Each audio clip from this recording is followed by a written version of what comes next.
Anh hùng không phải ở đâu xa mà nằm trong chính con người bạn, kiên cường đứng dậy không đầu hàng, vượt qua thử thách và gian nan, dù cho muôn ngàn khó khăn phía trước nhất quyết không lùi bước.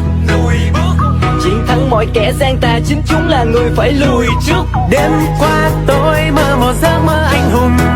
được nắm lấy chiến thắng